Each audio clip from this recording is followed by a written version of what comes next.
अब हम शुरू करने वाले हैं अपना नेक्स्ट चैप्टर जिसका नाम है लूप्स। अब लूप्स को हमने कई बार अपनी लाइफ में इनकाउंटर किया होगा। बचपन में कभी कभार गाने सुनने लगते थे तो फ़ोन के अंदर जिस भी ऐप में गाने सुन रहे होते थे तो उस गाने को अगर बहुत अच्छा, जब नया नया कोई गाना आता है तो उसको हम लूप पे लगा देते हैं। लूप पे लगाने का मतलब क्या होता था कि उस गाने को हम बार बार चला के सुन रहे हैं। तो लाइफ के अंदर जब ऐसे कुछ काम होते हैं जिनको हम बार बार करना चाहते हैं, उनको हम कहते हैं कि हम उन कामों को लूप पर लगाना चाहते हैं। तो कोडिंग के अंदर भी ऐसे काम जिनको हम रिपीट करवाना चाहते हैं, तो उन कामों को रिपीट करवाने के लिए हम लूप्स का यूज करते हैं। तो जावा के अंदर लूप्स ऐसा मैकेनिज्म होते हैं, जैसे कंडीशनल स्टेटमेंट्स होती थी वैसे लूप्स की स्टेटमेंट्स होती हैं जिनकी हेल्प से हम कामों को रिपीट करवा सकते हैं। फॉर एग्जाम्पल, मुझे अपने कोड के अंदर, ये मैंने अपना कोड ले लिया है और यहाँ पर मुझे हेलो वर्ल्ड को 3 बार प्रिंट करना है।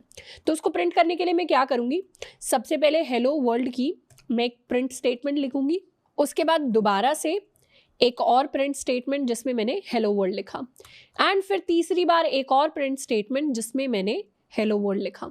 लेकिन अब अगर मुझे कोई कहे कि मुझे 100 बार हेलो वर्ल्ड प्रिंट करना है, या मुझे 1000 बार हेलो वर्ल्ड प्रिंट करना है, या मुझे 1,00,000 बार हेलो वर्ल्ड प्रिंट करना है, हम सोच नहीं सकते कि हमें कितना ज़्यादा टाइम लगेगा 1,00,000 बार हेलो वर्ल्ड को प्रिंट करने के लिए। अगर हम इसी सेम मेथड को फॉलो करते रहे जिसमें हम बार बार प्रिंट स्टेटमेंट लिखे जा रहे हैं, तो जब हमें बहुत बार कोई काम करना होता है और हमें पता होता है कि कितने नंबर ऑफ टाइम्स हमें इस काम को करना है या रिपीट करना है, तो वहां पर ऐसी सिचुएशन में हम लूप्स का इस्तेमाल करते हैं। अब जावा के अंदर 3 तरीके के लूप्स एग्जिस्ट करते हैं और हम इन तीनों लूप्स को बहुत ही ज़्यादा डिटेल में पढ़ने वाले हैं with examples, with practice problems. इनमें हम पढ़ेंगे सबसे पहले व्हाइल लूप को, उसके बाद फॉर लूप को, एंड उसके बाद हम पढ़ने वाले हैं डू व्हाइल लूप को। सबसे पहले बात करते हैं व्हाइल लूप की। व्हाइल लूप का सिंटैक्स कुछ ऐसा होता है जिसमें सबसे पहले हम व्हाइल कीवर्ड लिखते हैं, उसके बाद पैरेंथेसिस लगाकर हम कोई कंडीशन लिखते हैं और इस लूप के अंदर हम कुछ स्टेटमेंट्स लिखते हैं और ये लूप तब तक रन करता रहेगा जब तक ये कंडीशन ट्रू है। यानी अगर मैंने कुछ ऐसा लिख दिया कि मैंने लिखा व्हाइल एंड उसके अंदर मैंने कोई कंडीशन डिफाइन की, कोई भी कंडीशन हो सकती है हमारी, 3 greater than 2, 5 less than 9, इस तरीके की कोई कंडीशन हो सकती है, या हम कोई नंबर वेरिएबल बना सकते हैं, number variable is greater than some other number variable, A is greater than B, B is less than C, इस तरीके की कंडीशनल स्टेटमेंट्स होती हैं।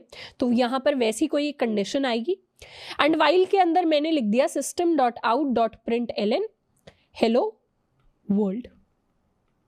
तो क्या होगा, ये व्हाइल लूप बार बार इस हेलो वर्ल्ड को प्रिंट करवाता रहेगा। कब तक प्रिंट करवाता रहेगा, जब तक ये कंडीशन ट्रू है। अगर हमने यहाँ पे कोई यूनिवर्सल कंडीशन डाल दी 3 greater than 2 जैसी, तो ये चलता ही रहेगा, प्रिंट करवाता ही रहेगा, रुकेगा ही नहीं कभी। तो इस तरीके का काम कोड हमें करके देता है। क्या काम करके देता है, हम जो भी काम व्हाइल लूप के अंदर लिखते हैं, मतलब इस कर्ली ब्रेसेस के अंदर हम जो भी चीज़ लिखते हैं, वो पहले क्या करेगा, कंडीशन चेक करेगा क्या ट्रू है। अगर ट्रू है तो इसको प्रिंट करवा दिया, फिर वापस से यहाँ आएगा, कंडीशन चेक करेगा, ट्रू है, दोबारा से इसको प्रिंट करवा दिया, फिर वापस से यहाँ आएगा, कंडीशन चेक करेगा, ट्रू है, दोबारा से इसको प्रिंट करवा दिया। तो इस तरीके से लूप में सेम काम चलता ही रहता है जब तक हमारी ये कंडीशन ट्रू होती है। तो व्हाइल लूप का कुछ ऐसा काम होता है। अब हम व्हाइल लूप से क्या करने वाले हैं, हम व्हाइल लूप से अपना वही सवाल सॉल्व करेंगे जिसके लिए अभी हम आंसर मांग रहे थे। सवाल क्या है, प्रिंट हेलो वर्ल्ड, मान लीजिए 100 टाइम्स हमें प्रिंट करना है, तो 100 टाइम्स हेलो वर्ल्ड को प्रिंट करने के लिए हमें एक व्हाइल लूप लिखना है। तो सबसे पहले तो एक वेरिएबल बना लेते हैं। ये इस वेरिएबल का काम होगा ट्रैक करना कि कितनी बार हमने प्रिंट कर लिया, 1 बार प्रिंट कर लिया क्या, 2 बार प्रिंट कर लिया क्या, 3 बार प्रिंट कर लिया क्या, 4 बार प्रिंट कर लिया क्या। इस वेरिएबल का ये काम होगा। तो एक वेरिएबल बना लेते हैं इंटीजर टाइप का, इस वेरिएबल को नाम दे देते हैं काउंटर। ये काउंट कर रहा है कितनी बार प्रिंट किया। शुरुआत में हमारे काउंटर की वैल्यू क्या होगी, शुरुआत में वैल्यू होगी, मान लीजिए 0 है वैल्यू, कि अभी तक 1 बार भी प्रिंट नहीं किया हमने। अब हम बनाएंगे अपना व्हाइल लूप। व्हाइल लूप के लिए हम लिखेंगे व्हाइल कीवर्ड एंड कंडीशन क्या होनी चाहिए, कब तक हमें प्रिंट करना है, हमें तब तक प्रिंट करना है जब तक हमारा काउंटर 100 नहीं पहुंच जाता। जैसे ही हमारा काउंटर 100 पहुंच जाएगा, मतलब हमने 100 बार प्रिंट कर लिया, तब हम प्रिंट करना छोड़ देंगे। लेकिन जब तक हमारे काउंटर की वैल्यू, इस काउंटर वेरिएबल की वैल्यू जो ट्रैक कर रहा है कि कितनी बार हेलो वर्ल्ड प्रिंट हो चुका है, ये काउंटर वेरिएबल जैसे ही 100 क्रॉस करेगा वैसे ही हम रोक देंगे। पर 100 से अगर इसकी वैल्यू लेस है तो उस केस में हमारा वाइल लूप चलेगा। तो हम कंडीशन क्या रखेंगे? हम कंडीशन रखेंगे कि हमारा जो काउंटर वेरिएबल है उसकी वैल्यू क्या लेस देन 100 है। अगर लेस देन 100 है तभी हम प्रिंट करवाएं, अगर ग्रेटर देन 100 हो गया तो हमें प्रिंट नहीं करवाना। तो हम क्या करेंगे, अपना एक लूप लगा लेंगे। लूप के अंदर लिखेंगे system dot out dot print ln, जिसके अंदर लिखेंगे अपनी कंडीशन, यानी जो भी हमें काम करवाना था, हमें क्या करना था, हमें प्रिंट करवाना था हेलो वर्ल्ड, जिसको हमने करवा लिया प्रिंट। तो किस तरीके से कोड ने काम किया, हम कुछ ऐसा कोड लिखेंगे जिसमें सबसे पहले एक इंटीजर वेरिएबल बनाएंगे काउंटर, जिसको इनिशियलाइज करेंगे 0 से। इनिशियलाइज करने का मतलब इनिशियल वैल्यू देना, शुरुआती उसको वैल्यू देना। फिर लिखेंगे अपना वाइल लूप। वाइल लूप तब तक चलेगा जब तक ये कंडीशन ट्रू है। कंडीशन क्या लगा दी हमने कि काउंटर की वैल्यू, जी काउंटर की वैल्यू हमेशा 100 से कम होनी चाहिए। जब जब काउंटर की वैल्यू 100 से कम होगी तब तब हम ये स्टेटमेंट रन करेंगे। क्या स्टेटमेंट रन करेंगे? हेलो वर्ल्ड की। अब इसमें एक छोटा सा झोल है। क्या झोल है? कि हमारे काउंटर की वैल्यू तो हमेशा ही लेस देन 100 रहेगी। काउंटर में को तो शुरुआत में हमने 0 से इनिशियलाइज करा दिया, उसके बाद बस उसको चेक कर रहे हैं, काउंटर की वैल्यू कहीं चेंज तो हो ही नहीं रही है, तो ये लूप तो चलता ही जाएगा चलता ही जाएगा। पर हम चाहते हैं कि काउंटर की वैल्यू जैसे ही 100 हो जाए ये लूप रुक जाए। उसके लिए काउंटर को हमें एक एक करके बढ़ाना पड़ेगा। कैसे बढ़ाएंगे काउंटर को? काउंटर को बढ़ाने के लिए हम इस लूप में एक और कंडीशन ऐड करेंगे, स्टेटमेंट ऐड करेंगे, काउंटर प्लस प्लस। अब क्या होगा? अब सबसे पहले काउंटर की वैल्यू 0 है। वाइल लूप के अंदर चेक होगा क्या काउंटर लेस देन 100 है। हाँ 100 है, तो क्या होगा? हेलो वर्ल्ड प्रिंट हो जाएगा। उसके बाद क्या होगा? काउंटर हो जाएगा प्लस प्लस, यानी काउंटर की वैल्यू यहां पर लिख लेते हैं, काउंटर की वैल्यू पहले 0 थी तो वो प्लस प्लस होकर अब 1 हो गई है। वापस से हम क्या करेंगे? वापस से यहां पर आएंगे, दोबारा देखेंगे क्या काउंटर की वैल्यू लेस देन 100 है। काउंटर की वैल्यू तो 1 है, लेस देन 100 है। हाँ, तो फिर ये दोबारा से प्रिंट स्टेटमेंट रन हो जाएगी, दोबारा से हेलो वर्ल्ड प्रिंट हो जाएगा। उसके बाद काउंटर दोबारा प्लस प्लस हो जाएगा। तो इतने में हमारे पास 2 बार हेलो वर्ल्ड प्रिंट हो चुका होगा और काउंटर की वैल्यू अब बढ़ के हो जाएगी 2। दोबारा से हम यहाँ पे आ जाएंगे, काउंटर की वैल्यू चेक होगी कि क्या 2 की वैल्यू लेस देन 100 है। हाँ 100 लेस देन 100 है, दोबारा से प्रिंट हो जाएगा यहाँ पर, ये आउटपुट विंडो हो जाएगी। उसके बाद दोबारा से हम काउंटर को कर देंगे प्लस प्लस, तो यहाँ से काउंटर कट के उसकी वैल्यू हो जाएगी 3। एंड इस तरीके से तब तक चलता रहेगा जब तक फाइनली एक पॉइंट आएगा जब हम काउंटर की वैल्यू को काट कर देंगे 100। और जब तक हम 100 करेंगे तब तक 100 बार हेलो वर्ल्ड प्रिंट हो चुका होगा आउटपुट विंडो में, और फिर ये कंडीशन फॉल्स होगी एंड फिर इसके बाद जो भी स्टेटमेंट्स होंगी वो एग्जीक्यूट हो रही होंगी। इसके लिए एक बार कोड लिख कर देखते हैं। हमें क्या करना है? सबसे पहले एक काउंटर वेरिएबल बनाएंगे जिसकी वैल्यू को इनिशियलाइज करेंगे 0 के साथ। अब हमें लिखना है वाइल लूप। वाइल लिखा, उसके बाद पेरेंथेसिस, कंडीशन क्या रखी? कंडीशन ये है कि काउंटर की वैल्यू जब तक लेस देन 100 है तब तक हम प्रिंट करेंगे हेलो वर्ल्ड। तो हमने प्रिंट कर दिया हेलो वर्ल्ड को। इसके बाद क्या करेंगे? हर बार हेलो वर्ल्ड प्रिंट करने के बाद अपने काउंटर को इंक्रीज कर देंगे बाय 1। तो counter plus plus, plus plus मतलब increase by 1। And finally last में हमने प्रिंट करवा दिया, प्रिंट एलन प्रिंटेड हेलो वर्ल्ड 100 टाइम्स। तो ये हमारा पूरा कोड है जिसमें शुरुआत में काउंटर है, ये हमारा पूरा वाइल लूप है। लूप बार बार रन करेगा जब तक काउंटर 100 नहीं पहुंच जाता, एंड फिर फाइनली प्रिंट हो जाएगा यहाँ पे प्रिंटेड हेलो वर्ल्ड 100 टाइम्स। इसको करते हैं रन। रन करते ही क्या हुआ? बहुत बार आप अपनी स्क्रीन पे देखेंगे हेलो वर्ल्ड 100 टाइम्स प्रिंट हो गया, एंड लास्ट में प्रिंट हुआ है प्रिंटेड हेलो वर्ल्ड 100 टाइम्स। और यहीं पर अगर मुझे सिर्फ 10 बार प्रिंट करना होता तो बस इस कंडीशन को हल्का सा चेंज कर देते, 100 की जगह 10, तो 0 से लेकर 9 तक जब तक जाएगा 10 काउंट्स कर लेगा काउंटर, तो 10 बार हेलो वर्ल्ड प्रिंट होगा। एंड उसके बाद लास्ट में हम लिख देंगे प्रिंटेड हेलो वर्ल्ड 10 टाइम्स। इसको भी एक बार रन कर लेते हैं। रन करके हमें क्या मिला? रन करके हम काउंट करें तो हमारे लिए 10 बार हेलो वर्ल्ड प्रिंट हुआ, एंड उसके बाद प्रिंट हुआ 10x। मान लीजिए मुझे 1 लाख बार करना होता तो 1 2 3 4 अब क्या होता, मेरा कोड 1,00,000 बार ये लूप प्रिंट करता, एंड आप देखेंगे आपकी स्क्रीन पे भी 1,00,000 बार हेलो वर्ल्ड प्रिंट हो गया होगा।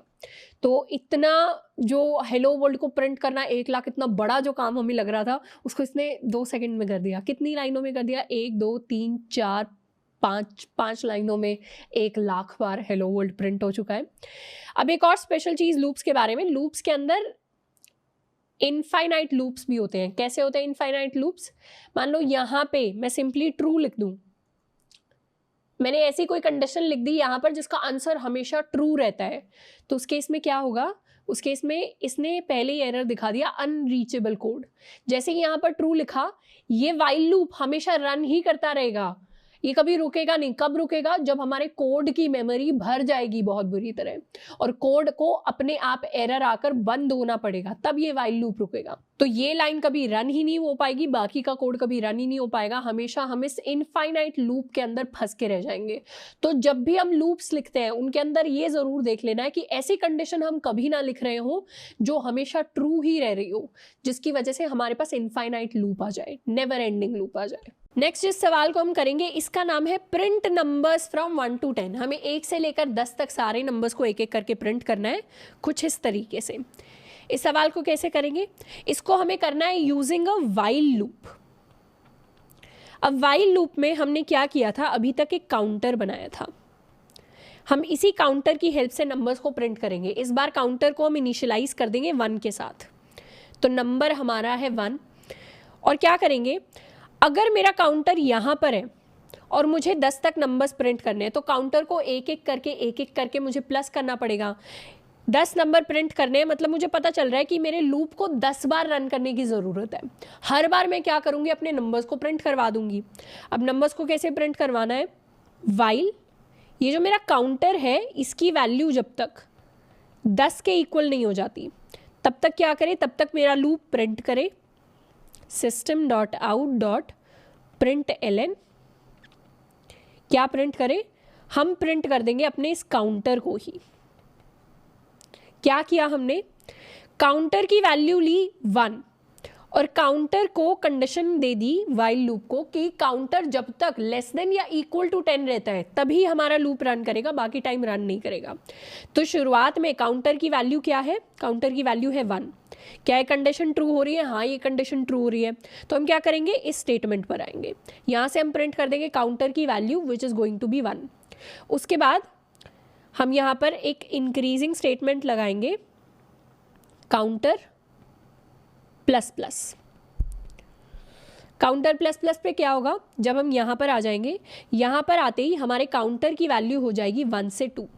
उसके बाद हम वापस से इसी कंडीशन में आएंगे घूमकर, दोबारा से चेक होगा क्या काउंटर की value less than equal to 10 है, काउंटर की वैल्यू 2 है और वो लेस देन इक्वल टू 10 है, तो उस केस में हम दोबारा से प्रिंट करवा देंगे यहाँ पर 2। उसके बाद दोबारा से नीचे वाली स्टेटमेंट में आएंगे, यहाँ पर काउंटर प्लस प्लस हो जाएगा, तो काउंटर की वैल्यू अपडेट होकर हो जाएगी 3। जैसे काउंटर की वैल्यू 3 हुई तो यहाँ से हम वापस यहाँ पे आएंगे, क्या काउंटर लेस देन 10 है? हाँ, काउंटर लेस देन 10 है, तो उस केस में ये वाली स्टेटमेंट रन होगी जिससे हम काउंटर को कर देंगे प्रिंट, यानी 3 को प्रिंट। उसके बाद हम यहाँ पर आएंगे, यहाँ पे आते ही क्या होगा? यहाँ पे आते ही काउंटर हो जाएगा प्लस प्लस यानी 4 पर आए, दोबारा से कंडीशन चेक होगी, दोबारा से कंडीशन चेक होगी, दोबारा से हम 4 को प्रिंट कर देंगे, ये दोबारा अपडेट होकर 5 हो जाएगा। फिर दोबारा अपडेट होकर 5 हो गया तो दोबारा से घूमकर वापस ऊपर लूप में जाएंगे, दोबारा से लेस देन इक्वल टू 10, दोबारा से प्रिंट कर देंगे 5, अपडेट होकर 6 हो गया, दोबारा से कंडीशन को चेक करेंगे, फिर से प्रिंट कर देंगे काउंटर की वैल्यू और ये फिर से अपडेट हो गया, दोबारा से कंडीशन चेक करेंगे, फिर से प्रिंट कर देंगे काउंटर की वैल्यू, ये दोबारा अपडेट हो गया, दोबारा से हम कंडीशन को चेक करेंगे, फिर से प्रिंट कर देंगे काउंटर की वैल्यू यहाँ पर एंड इसको अपडेट करके कर देंगे 9, दोबारा से कंडीशन को हम चेक करने वाले हैं, दोबारा से यहाँ हट के 9 प्रिंट हो जाएगा एंड ये अपडेट होके हो जाएगा 10। जैसे ही ये 10 हुआ दोबारा से ये कंडीशन चेक होगी, जैसे ही कंडीशन चेक होगी counter is still less than equal to 10, हम दोबारा इस लूप के अंदर जा रहे होंगे, अब प्रिंट कर देंगे 10 को, काउंटर बढ़ के हो जाएगा 11। जैसे ही काउंटर यहाँ पे 11 हुआ, वापस से हम यहाँ आएंगे और क्या होगा, दोबारा से ये कंडीशन चेक होगी, अब 11 is not less than equal to 10। तो अब इस लूप के अंदर हम नहीं जा रहे होंगे, अब हम बाकी स्टेटमेंट्स को एग्जीक्यूट करेंगे। तो फाइनली आउटपुट देखें तो 1 से लेकर 10 तक हम अपने सारे के सारे नंबर्स को प्रिंट कर चुके होंगे। इसके लिए अब एक बार कोड लिख कर देखते हैं। कोड में क्या करेंगे, हमारा काउंटर ही हमारा वो नंबर है जिसको हम प्रिंट करवाना चाह रहे हैं। Int counter is equal to 1 जब तक हमारे काउंटर की value less than equal to 10 हो, तब तक हम क्या करें, तब तक हम काउंटर की वैल्यू को कर दें प्रिंट एंड काउंटर को कर दें प्लस प्लस। इसको कर लिया सेव एंड नाउ रन। तो हमारे लिए क्या होगा, 1 से लेकर 10 तक सारे के सारे नंबर्स स्क्रीन पर हमारे लिए प्रिंट होकर आ जाएंगे। अगर इन नंबर्स को सेम लाइन में प्रिंट करना है तो प्रिंट एलएन की जगह प्रिंट यूज़ कर लेंगे। यहाँ पर दे देंगे हम स्पेस और लास्ट में एक नेक्स्ट लाइन के लिए अलग से प्रिंट एलएन लिख लेंगे। दोबारा से इस कोड को रन करते हैं। अब क्या हुआ, सारे नंबर्स सेम लाइन में आ गए। अब मुझे 10 तक नहीं 100 तक नंबर्स प्रिंट करने होते हैं, तो सिंपली बस इस कंडीशन को चेंज करना था कि 100 तक जाए मेरा काउंटर। तो क्या होगा, सेम लाइन में 0 से लेकर आप 100 तक नंबर्स को भी प्रिंट कर सकते हैं। तो इस 0 से लेकर 100 तक नंबर्स आ गए। मान लीजिए हमें क्या करना है, हमें तो 1000 तक नंबर्स प्रिंट करने हैं और ये 1000 तक भी हम कर पाएंगे। कैसे कर पाएंगे, सिर्फ कंडीशन चेंज करनी है। ये 1000 तक नंबर्स हमारे पास प्रिंट होकर आ गए। अब हमें क्या करना है, अब हमें नंबर्स प्रिंट करने हैं फ्रॉम 1 to n। पहले हमें क्या करना था, पहले 1 से लेकर 10 तक या 1000 तक हमें पता होता था किस रेंज तक हमें नंबर्स प्रिंट करने हैं, पर अब हमें रेंज नहीं पता। रेंज हमें कौन देगा, रेंज हमें यूज़र देने वाला है इस बार। तो इस बार हम स्कैनर का SC बनाएंगे, SC ऑब्जेक्ट, और उससे इनपुट लेंगे एक वैल्यू को और वो हमारे लिए रेंज होगी तब तक कि हमें नंबर्स प्रिंट करने हैं। एग्जाम्पल लेकर चलते हैं n इज इक्वल टू 7 का, कि हमने कोई इंटीजर n लिया होगा जो हमारी रेंज बनेगा और ये एंटर हुआ है 7। तो इस बार कैसे कोड लिख सकते हैं, इस बार हमारा जो काउंटर है उसकी शुरुआत तो हम 1 से ही करेंगे क्योंकि नंबर्स तो हमें 1 से ही प्रिंट करने हैं, पर एंडिंग कंडीशन क्या डाल देंगे, एंडिंग कंडीशन ये डाल देंगे कि while our counter is less than equal to n, तब तक हम प्रिंट करें। ये जो n हमने यूजर से इनपुट लिया है, ये यूजर का इनपुट है। जब तक काउंटर की value less than equal to this n नहीं रहती तब तक लूप चले। जैसे ही काउंटर हमारा n से बड़ा हो गया वैसे ही हमें लूप को रोक देना है। तो सिंपल सी बस ये एंडिंग कंडीशन को हम चेंज कर रहे होंगे अपने कोड के अंदर। अब हमें जिस नंबर को रेंज रखना है उसको हम इनपुट लेने वाले हैं यूजर से, इंटीजर n, या इनफैक्ट इसको रेंज रख लेते हैं। Range is equal to sc dot next int. Counter को हमने डिफाइन कर लिया। अब क्या लिखेंगे, अब अपना वाइल लूप लिखेंगे। जब तक हमारा वाइल को हम जब तक भी पढ़ सकते हैं, जब तक हमारे काउंटर की value less than equal to range है तब हमारा लूप चले, उसके अलावा ना चले। तो यहाँ हम प्रिंट करवा देंगे अपने काउंटर की वैल्यू को। इनफैक्ट इसको सेम लाइन में करवाने के लिए प्लस सम स्पेस, ये फॉर्मेटिंग कर दी है मैंने कि नंबर प्रिंट होगा उसके बाद हल्की सी स्पेस, फिर अगला नंबर, फिर हल्की सी स्पेस। इस तरीके से यहाँ मैंने दे दी है एक एक्स्ट्रा नेक्स्ट लाइन। तो इसको करते हैं सेव एंड रन। नंबर मुझे एंटर करना है, हम रेंज देना चाहते हैं 7। तो एक हल्की सी चीज़, तो ऐसा कुछ दिखता है जब भी इनफाइनाइट लूप रन करता है। तो इस तरीके से देखिए रन करता जा रहा है, करता जा रहा है, करता जा रहा है, कोई कंट्रोल नहीं है अब हमारा प्रोग्राम के ऊपर। तो इसको हमें क्लोज करना पड़ेगा। क्यों रन किया ये इनफाइनाइटली, इनफाइनाइटली इसलिए रन किया, काउंटर को हमने अपडेट ही नहीं किया। काउंटर रेंज से छोटा ही है हमेशा, तो काउंटर को हर बार हमें करना पड़ेगा प्लस प्लस। दोबारा से इसको करते हैं रन। रेंज हम एंटर करेंगे 7, तो 1 से लेकर 7 तक नंबर्स एंटर हो गए। दोबारा से अब अगर मैं रेंज दूं कि मुझे तो 25 तक नंबर्स, रेंज गलत दे दी, रेंज मुझे 25 तक नंबर्स प्रिंट करवाने हैं। तो क्या हुआ, 1 से लेकर 25 तक सारे नंबर्स प्रिंट हो गए। नेक्स्ट हमारा सवाल है कि हमें प्रिंट करना है sum of first n natural numbers. अभी तक हम क्या कर रहे थे, बस 1 से लेकर n तक यानी फर्स्ट n नेचुरल नंबर्स को हम प्रिंट करवा रहे थे। अब हमें प्रिंट करवाना है उनका सम। तो फर्स्ट n नेचुरल नंबर्स का सम कैसे प्रिंट करवाएंगे, पहले देख लेते हैं सम होता क्या है। जैसे मान लीजिए n हमें दिया है 5, तो सम क्या होगा फर्स्ट n नेचुरल नंबर्स का, हम 1 से लेकर 5 तक का सम लेंगे, 1 + 2 + 3 + 4 + 5। ये होने वाला है क्या, this is going to be 3, 6, 10, 15। तो 15 हम एज एन आउटपुट शो करेंगे यूजर को। अब इस सम को कैलकुलेट करने के लिए हमें दिख रहा है कि हमें एक लूप लगाने की जरूरत है। क्यों लूप लगाने की जरूरत है, क्योंकि जिन नंबर्स को अभी तक हम प्रिंट करवा रहे थे उन्हीं नंबर्स का तो सम लेना है। 1 से लेकर n तक नंबर्स को प्रिंट करवा रहे थे, अब क्या करना है, 1 से लेकर n तक नंबर्स का सम कैलकुलेट करना है। यहाँ 1 से लेकर n तक अगर हमें नंबर मिल जाते हैं किसी ना किसी तरह, तो हम उनका सम भी निकाल लेंगे, क्योंकि बस उनको एक वेरिएबल के अंदर ऐड ही तो करते रहना है। लॉजिकली अगर हम सोचें तो हम क्या करेंगे, एक तो नंबर है हमारे पास ऑलरेडी जो होगा इंटीजर n, उसके अलावा एक दूसरा नंबर लेंगे सम, और इसको इनिशियलाइज कर देंगे 0 के साथ, मतलब इसकी शुरुआती वैल्यू हम 0 दे देंगे। इस सम के अंदर अभी कुछ नहीं है, एक एक करके इसमें 1 से लेकर n तक सारे नंबर्स को हम ऐड करते जाएंगे। कैसे ऐड करेंगे, पहले तो अपना काउंटर भी बना लेंगे। काउंटर को इस बार ना आई नाम दे देते हैं। आई बहुत क्लासिकल नाम होता है, यूजुअली जो काउंटर्स होते हैं लूप्स के उनको आई, जे, के, एक्स, वाई, जी, आई, टी ऐसे ऐसे नाम देते हैं प्रोग्रामिंग में, क्योंकि लूप्स को हम बहुत बार यूज करते हैं तो जल्दी जल्दी काउंटर बहुत बड़ा हो जाता है लिखने में, तो आई इसको नाम दे देते हैं। ये काउंटर ही है, लेकिन इसको हम शुरू करेंगे 1 के साथ। और वाइल लूप में क्या करेंगे, वाइल लूप तब तक चलेगा जब तक हमारे आई की value less than equal to हमारा एन नहीं रहती। तो counter less than equal to n की जगह हमने कर दिया i less than equal to n. अब हर बार क्या करना है, हमें आई को प्रिंट नहीं करवाना, काउंटर को प्रिंट नहीं करवाना, हमें काउंटर को ऐड करना है आई को, आइटरेटर को, आइटरेटर भी कहते हैं इसको, जो आइटरेट करने के काम आता है। आइटरेट करना यानी लूप लगाना। जब तक आइटरेटर की वैल्यू n के इक्वल नहीं हो जाती तब तक हमें उसको सम में ऐड करना है। तो हम क्या लिख देंगे, सम इज इक्वल टू, सम की जो भी वैल्यू थी उसमें i ऐड हो जाए और इन दोनों का जो कंबाइंड सॉल्यूशन है वो आके स्टोर हो जाए उसी सम वेरिएबल के अंदर। इसको शॉर्ट में लिखने का हमने असाइनमेंट ऑपरेटर्स पढ़े थे, ये तरीका होता है सम प्लस इक्वल टू आई। तो वही जो हमने चीज़ें सीखी थी बेसिक उसी को हम अप्लाई कर रहे हैं। हमने क्या किया, एक सम वेरिएबल बना दिया, हमने एक आइटरेटर ले लिया, उसकी शुरुआत करी आई के साथ। वाइल लूप ये हमने ऑलरेडी लिखा ही हुआ है, 2 बार लिख चुके हैं ऐसे वाइल लूप को। हम क्या करेंगे, अब सम को चेंज करेंगे, हर बार सम में आई की वैल्यू को ऐड करवा देंगे एंड उसके बाद फाइनली प्रिंट करवा देंगे अपने सम को। इसको एक बार कोड करके देखते हैं। कोड में सबसे पहले तो हम एक n ले लेते हैं, इंट n। n को क्या करेंगे, इनपुट करेंगे इंट n को sc.next से। अब क्या करेंगे, अब हमें एक आइटरेटर बनाना है i इज इक्वल टू 1 से, जब तक मतलब while i is less than equal to n, तब तक हमारा लूप रन करेगा। तब तक हम क्या करेंगे, एक और वेरिएबल बना लेते हैं सम नाम का, int sum is equal to 0।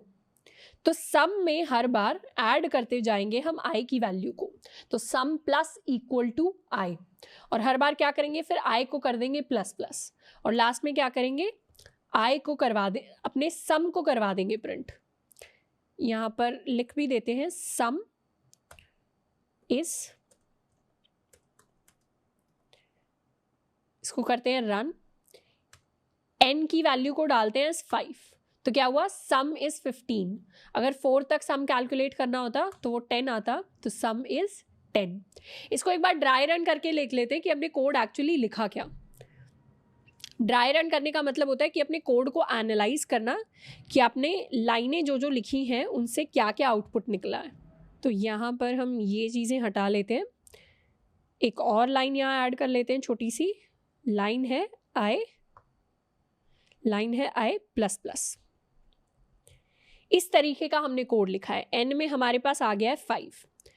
अब अगर कोड को एनालाइज करें अच्छे से, ड्राई रन करें, ड्राई रन करने का मतलब होता है कोड को चलाकर देखना, बिना चलाए चलाकर देखना, यानी लैपटॉप पे चला के नहीं देख रहे, कॉपी पेन से चला के देख रहे हैं। ये भी इंपॉर्टेंट है, इसीलिए कोडिंग करते टाइम लैपटॉप अगर है तो उसके साथ एक कॉपी पेन जरूर होना चाहिए। शुरुआत में हमारे पास क्या है, n की वैल्यू 5 है, यहाँ पर n की वैल्यू 5 है, सम की वैल्यू 0 है। चेंज किस किस की वैल्यू होगी, चेंज एक तो सम की वैल्यू होगी बार बार और एक i की वैल्यू होगी। तो दोनों को ट्रैक करने के लिए वेरिएबल्स बना लेते हैं। एक है हमारा सम जिसकी वैल्यू शुरुआत में है 0, इनफैक्ट इसको मैं यहाँ नहीं, इसको मैं ऊपर टॉप पे लिखूंगी, सम जिसकी वैल्यू है 0, और आइटरेटर है i जिसकी वैल्यू है 1। अब हम लूप में जाएंगे, जैसे ही लूप में घुस गए वैसे ही अब ये लूप रिपीट होता रहेगा। शुरू में क्या होगा, शुरू में चेक होगा क्या i less than equal to n है, n की वैल्यू क्या है, n की वैल्यू कांस्टेंट है 5, i is less than equal to n, उस केस में क्या होगा, सम में ऐड हो जाएगी i की वैल्यू, सम में ऐड हो गई i की वैल्यू, तो सम क्या हो गया, sum is equal to 0 plus i, यानी 0 प्लस 1 हो गया सम, तो इसकी वैल्यू अपडेट होकर हो गई है 1। जैसे ही सम की वैल्यू 1 हुई अब हो गया i plus plus, i plus plus हुआ मतलब i की वैल्यू अपडेट होकर हो गई 2। उसके बाद क्या हुआ, उसके बाद दोबारा से लूप में कंडीशन चेक हुई, क्या i लेस देन n है, 2 is less than equal to n, तो उस केस में दोबारा से हम सम की वैल्यू को अपडेट करेंगे, दोबारा सम की वैल्यू को अपडेट करेंगे तो सम हो जाएगा 1, अभी सम की जो करंट वैल्यू है प्लस i की वैल्यू, i की करंट वैल्यू है 2, तो सम हो जाएगा 3, उसमें अपडेट करके डाल देंगे हम 3 को, सम के अंदर 3 हो गया तो i को कर देंगे प्लस प्लस, i को कर दिया प्लस प्लस तो यहाँ 2 से हटके i 3 हो जाएगा, दोबारा से वैल्यू को कंपेयर करेंगे, i is still less than equal to n, मतलब 3 is less than equal to 5, तो उसके बाद क्या होगा, दोबारा सम अपडेट होगा, sum is equal to sum की current value which is 3 plus i की value which is also 3, 3 plus 3 is equal to 6, तो सम के अंदर स्टोर हो जाएगा 6, सम के अंदर जैसे ही 6 स्टोर हो गया वैसे हम कर देंगे i plus plus, i plus plus होगा मतलब i कन्वर्ट हो जाएगा फ्रॉम 3 टू 4, फिर दोबारा से कंडीशन चेक होगी, मतलब i प्लस प्लस होने के बाद वापस से हम यहाँ आएंगे, फिर क्या होगा, i less than equal to n है क्या, मतलब 4 लेस देन इक्वल टू 5 है क्या, ऑब्वियसली है, दोबारा से हम क्या करेंगे, सम की वैल्यू को करेंगे अपडेट, तो sum is equal to sum की current value which is 6 plus i की करंट वैल्यू विच इज 4, तो सम हो गया 10 के बराबर, सम को कर देंगे चेंज, दोबारा से सम के बाद हो जाएगा i प्लस प्लस, तो i को भी कर देंगे प्लस प्लस करके 5। अब दोबारा से कंडीशन चेक होगी कि क्या i is less than equal to n, मतलब 5 क्या लेस देन इक्वल टू 5 है, लेस तो नहीं है पर इक्वल जरूर है, तो उस केस में क्या करेंगे, दोबारा सम को कर देंगे update, sum is equal to sum की current value which is 10 plus i की करंट वैल्यू विच इज 5, तो sum is going to be 15, sum को अपडेट करके कर देंगे 15 एंड उसके बाद कर देंगे हम i को plus plus, i plus plus होते क्या हो जाएगा, 6 हो जाएगा, जैसे ही i प्लस प्लस 6 हुआ वापस से यहाँ पर जाएंगे, यहाँ पे क्या होगा, i less than equal to n है क्या, मतलब 6 लेस देन इक्वल टू 5 है क्या, ऑब्वियसली नहीं है, तो अब हमारा कोड यहीं के यहीं रुक जाएगा, एंड इसके बाद हमने क्या लाइन लिखी थी, इसके बाद हमने प्रिंट करवा दिया था अपने सम को, तो हमारे लिए क्या सम प्रिंट होगा, सम की फाइनल वैल्यू यानी 15 हमारे लिए प्रिंट हो जाएगी हमारी स्क्रीन पर। तो इस तरीके से व्हाइल लूप की हेल्प से हम अपने फर्स्ट n नेचुरल नंबर्स का सम निकाल सकते हैं। नेक्स्ट टाइप ऑफ लूप जिसकी हम बात करेंगे वो है हमारे फॉर लूप्स। जितने भी काम हम व्हाइल लूप से कर सकते हैं वो सारे के सारे काम हम फॉर लूप से कर सकते हैं, वो सारे के सारे काम हम डू व्हाइल लूप से कर सकते हैं। बस ये हमारे ऊपर डिपेंड करता है कि हमें किसका सिंटैक्स ज़्यादा पसंद है। इनफैक्ट मैं फॉर लूप को सबसे ज़्यादा यूज़ करती हूँ मैक्सिमम कोड्स को लिखने के लिए, तो आपको आगे जाकर फॉर लूप्स के बहुत सारे एग्जाम्पल्स दिख रहे होंगे।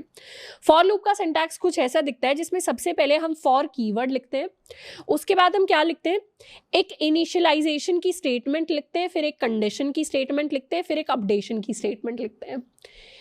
फॉर लूप का बेसिक काम होता है कि 3 अलग अलग जो स्टेटमेंट्स हमें लिखनी होती है ना कोड के अंदर, उनको ये सिंगल लाइन में लेकर आ जाता है। इसीलिए आप नोटिस करेंगे फॉर लूप के अंदर स्टेटमेंट टर्मिनेटर यहाँ पर एक बार आता है और दूसरी बार यहाँ पर आता है, तो 2 स्टेटमेंट्स प्लस एक कर्ली ब्रेसेस यानी पैक ऑफ स्टेटमेंट। तो फॉर लूप काफ़ी सारी चीज़ों को कंप्रेस कर देता है, छोटे में करके दिखा देता है। अगर मुझे हेलो वर्ल्ड को प्रिंट करना हो 10 बार तो उसको लिखने का फॉर लूप का सिंटैक्स क्या होगा, एक बार कोड लिखकर समझते हैं कि फॉर लूप के अंदर उसको हम कैसे लिखेंगे, फिर उसको हम व्हाइल लूप के साथ कंपेयर कर रहे होंगे। सबसे पहले फॉर लूप के अंदर हम लिखेंगे कीवर्ड फॉर, फिर लगाएंगे पेरेंथेसिस। अब पेरेंथेसिस के बाद हमें सबसे पहले अपना आइटरेटर बताना होता है। जैसे हमने काउंटर डिफाइन किया था व्हाइल के अंदर, वैसे यहाँ पर भी हमें एक काउंटर बनाना पड़ता है, उसको हम यहीं पे बना लेते हैं। मतलब व्हाइल के अंदर तो हम यहाँ पर डिक्लेयर नहीं करते, ऊपर ही डिक्लेयर करते हैं, पर फॉर लूप के अंदर हमें करना हो तो हम यहाँ पर भी कर सकते हैं। पर सिंप्लिसिटी के लिए अभी क्या करते हैं, यहाँ पर कर लेते हैं int i is equal to 1, फिर लगाया स्टेटमेंट टर्मिनेटर। तो इस int i is equal to 1 को यहाँ लिखने की बजाय हम इसको फॉर में यही लिख सकते हैं इंट i इक्वल टू 1। तो ये लाइन हमने यहाँ लिख दी। फिर हम लिखते हैं कंडीशन, कि कौन सी कंडीशन तक चलता ही रहना चाहिए। जो कंडीशन हमने वाइल में लिखी थी वैसी ही कंडीशन हमें यहाँ लिखनी होती है कि जब तक हमारे i की value less than equal to 10 है तब तक हमारा लूप जो है वो चलते रहना चाहिए। फिर इस स्टेटमेंट को हमने कर दिया खत्म। इस स्टेटमेंट के सामने टर्मिनेटर इसलिए लगाया क्योंकि हम एक थर्ड स्टेटमेंट लिखने वाले हैं। थर्ड स्टेटमेंट बताती है कि अपडेट किस तरीके से करना है। काउंटर को हम अपडेट कैसे करते थे, काउंटर को अपडेट करते थे बाय 1, एक एक करके वाइल लूप में। वैसे यहाँ पर अपडेट करने के लिए क्या करना है हमें, i प्लस प्लस। तो अपडेट की हमने कंडीशन लिख दी, या इस i प्लस प्लस की जगह अगर हम चाहते तो i is equal to i plus 1 लिख सकते थे, ये भी लिख सकते थे, पर इसको शॉर्ट करके हमने i प्लस प्लस लिखा है। और क्या करेंगे, हर बार हम प्रिंट करवाएंगे, क्या प्रिंट करवाने वाले हैं, हेलो वर्ल्ड। क्या क्या किया हमने सबसे पहले अपना काउंटर बनाया, आइटरेटर बनाया, i उसको इनिशियलाइज किया 1 के साथ। हमने कंडीशन क्या डाली कि जब तक वो लेस देन इक्वल टू 10 है। 1 से अगर आप लेस देन इक्वल टू 1 से 10 तक काउंट करेंगे तो 10 बार होते हैं, तो ये लूप भी कितनी बार चलेगा, 10 बार चलेगा। और कंडीशन क्या दी अपडेशन की, i प्लस प्लस। लूप कर क्या रहा है, लूप कर रहा है हेलो वर्ल्ड को प्रिंट करवाने का काम। इसको कर लेते हैं सेव एंड नाउ रन। तुम्हारे पास क्या होगा, हमारे पास 10 बार हेलो वर्ल्ड हमारी स्क्रीन के ऊपर प्रिंट होकर आ जाएगा। इसी को मुझे 100 बार प्रिंट करना हो तो सिंपली यहाँ पे मुझे 100 करना पड़ेगा, मतलब अपनी कंडीशन को चेंज करना पड़ेगा। तो कौन से 3 पार्ट्स को हमने डिस्कस किया, हमने पहले लिखा फॉर, उसके बाद इनिशियलाइजेशन कंडीशन, यानी जिसमें हम अपने काउंटर को या अपने आइटरेटर को इनिशियलाइज करते हैं। उसके बाद हमने लिखी कंडीशन कि हमारा जो काउंटर है, आइटरेटर है, वो लेस देन इक्वल टू 10 होना चाहिए, या लेस देन इक्वल टू 100 होना चाहिए, या लेस देन 100 होना चाहिए, किस कंडीशन तक हम लूप चलाना चाहते हैं। एंड लास्ट में हमने लिखी अपडेशन की कंडीशन कि i प्लस प्लस करना है, क्या मतलब i is equal to i plus 1 करना है, हर बार 1 प्लस 1 करना है, या हर बार प्लस 2 करना है, या i को हर बार प्लस 4 करना है, या i को हर बार मल्टीप्लाई बाय 2 करना है, कौन से किस तरीके से अपडेट करना है। इन तीनों स्टेटमेंट्स को सिंगल लाइन में हमने लिखा एंड उसके बाद हमने अंदर लिखे अपने जो काम जो हमें लूप के अंदर करने हैं। अब अगर इसी फॉर लूप की स्टेटमेंट को मैं हल्का सा ड्राई रन करके दिखाऊं तो ड्राई रन करके क्या होगा, शुरुआत में int i is equal to जब 1 है तो i की वैल्यू क्या होगी, शुरू में i की वैल्यू 1 से इनिशियलाइज होगी। फॉर लूप कैसे काम करता है, पहले तो इस स्टेटमेंट को देखेगा, फर्स्ट टाइम सिर्फ एक ही बार देखेगा इस स्टेटमेंट को, तो एक बार में इसने i को 1 बना दिया। उसके बाद कंडीशन चेक करेगा क्या i की वैल्यू लेस देन 10 है, तो ये 1 जो है इसकी वैल्यू लेस देन 10 तो है, तो क्या करेगा, अब यहां से नीचे आएगा लूप में, मतलब प्रिंट करवा देगा हेलो वर्ल्ड को। तो हेलो वर्ल्ड को जैसे ही प्रिंट करवाया हमारी स्क्रीन पर हेलो वर्ल्ड प्रिंट हो गया। उसके बाद क्या करेगा, प्रिंट करवा के यहाँ अपडेट के पास जाएगा, अपडेट बोलेगा अपडेट कर दो बाय 1, तो i की वैल्यू बढ़ जाएगी बाय 1, तो ये हो जाएगी 2 होने के बाद दोबारा से चेक करेगा कि क्या i लेस देन 10 है, i लेस देन 10 है यानी 2 लेस देन 10 है, तो दोबारा से प्रिंट कर देगा, दोबारा से प्रिंट करेगा हेलो वर्ल्ड एंड वापस से जाकर कर देगा अपडेट, तो i प्लस प्लस दोबारा से हो जाएगा, तो ये वैल्यू 2 हट के 3 हो जाएगी, दोबारा से हेलो वर्ल्ड प्रिंट कर देगा। एंड इसी सिमिलर फैशन में हमारा जो फॉर लूप है वो 10 टाइम्स हेलो वर्ल्ड को प्रिंट कर रहा होगा। तो इस तरीके से अपने जो सारे लूप के कोड हैं उनको ड्राई रन करके देखना है कि वो इंटरनली काम कैसे कर रहे हैं। अब नेक्स्ट सवाल जो हमारे पास है, इसमें हमें एक स्क्वायर पैटर्न प्रिंट करना है। स्क्वायर पैटर्न कैसे प्रिंट हो रहा है, हमने एक स्क्वायर बनाया है 4 बाय 4 का, तो इसमें आप देखेंगे तो 4 रोज हैं, ये रो होती है 4 एंड 4 ही इसके अंदर कॉलम्स हैं। इसको प्रिंट कैसे करवाने वाले हैं, स्क्रीन पर हमें पहले तो देखना है कितनी लाइनें हमें प्रिंट करवानी है। कितनी लाइनें प्रिंट करवानी है, ये है लाइन 1, मतलब लाइन 1 के अंदर 4 स्टार्स प्रिंट होने चाहिए। ये है लाइन 2, ये है लाइन 3, इस तरीके से ये है हमारी लाइन 4। हमें टोटल 4 लाइनें प्रिंट करवानी है और हर लाइन के अंदर हमारे पास क्या होना चाहिए, हर लाइन के अंदर हमारे पास 4 स्टार्स प्रिंट होने चाहिए। तो मैं कह सकती हूँ कि मुझे बस मेरा जो अकेला वेरिएबल है, अकेला काउंट है जिसका मुझे ट्रैक रखने की ज़रूरत है, वो है मेरी नंबर ऑफ लाइन्स, कि कितनी लाइन प्रिंट हो गई है, कितनी बाकी है। अगर मैं एक वेरिएबल बना लूँ, मान लीजिए मैंने एक काउंटर बना लिया इंट लाइन्स, और शुरू में मेरी लाइन कितनी है, मेरी लाइन है 1, तो मैं एक फॉर लूप लगा सकती हूँ जब तक मेरी जो लाइन्स है that is less than equal to 4, जब तक मेरी लाइन 1 से बढ़कर 4 तक नहीं हो जाती और हर बार मेरी जो लाइन है वो प्लस प्लस हो जाए, इसको लाइन्स नहीं इसको लाइन कहेंगे, तब तक मुझे क्या करना है, तब तक मुझे प्रिंट करवाना है 4 स्टार्स। तो इससे क्या होगा, लाइन जब 1 होगा तब 4 स्टार प्रिंट हो जाएंगे, फिर दोबारा लाइन प्लस प्लस हो जाएगा तो दोबारा 4 स्टार प्रिंट हो जाएंगे, फिर दोबारा लाइन प्लस प्लस हो जाएगा, दोबारा 4 स्टार प्रिंट हो जाएंगे, दोबारा लाइन प्लस प्लस हो जाएगा, दोबारा 4 स्टार प्रिंट हो जाएंगे। और ये कब तक प्रिंट होते रहेंगे, ये तब तक प्रिंट होते रहेंगे जब तक मेरे लाइन की value less than equal to 4 है। यानी लाइन की वैल्यू जब 1 होगी तब भी 4 स्टार प्रिंट होंगे, 2 होगी तब भी 4 स्टार प्रिंट होंगे, 3 होगी तब भी 4 स्टार प्रिंट होंगे, 4 होगी तब भी 4 स्टार प्रिंट होंगे। जैसे ही लाइन की वैल्यू 5 हो जाएगी तब हमारे 4 स्टार प्रिंट नहीं होंगे और तब हम इस फॉर लूप से बाहर आ जाएंगे। इसके लिए एक बार कोड लिख कर देखते हैं। स्क्वायर पैटर्न को प्रिंट करवाने के लिए हम क्या करेंगे, एक फॉर लूप लगाते हैं int line is equal to 1 और जब तक हमारी लाइन की value less than equal to 4 है, हर बार लाइन को कर देंगे प्लस प्लस एंड हम क्या करेंगे, प्रिंट करवा देंगे 4 स्टार्स 1 2 3 4।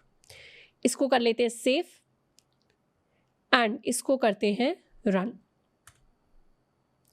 तो ये क्या हुआ, 4 स्टार्स वाला हमारे पास स्क्वायर जो है वो प्रिंट होके आ गया। इसी सेम कोड को अगर मुझे वाइल लूप से लिखना होता तो मैं क्या लिखती, वाइल ऊपर एक वेरिएबल बना लेते हैं हमें, int line is equal to 1, जब तक लाइन की value less than equal to 4 है तब तक मुझे क्या करना है, तब तक मुझे प्रिंट करवाना है 4 स्टार्स को एंड हर बार हम कर देंगे लाइन को प्लस प्लस। तो इस सेम कोड से भी सेम आउटपुट प्रोड्यूस होने वाला है। तो सारे के सारे काम हम वाइल लूप से कर सकते हैं अगर हमें वाइल लूप लिखना पसंद है, और वही काम हम फॉर लूप से कर सकते हैं अगर हमें फॉर लूप लिखना पसंद है।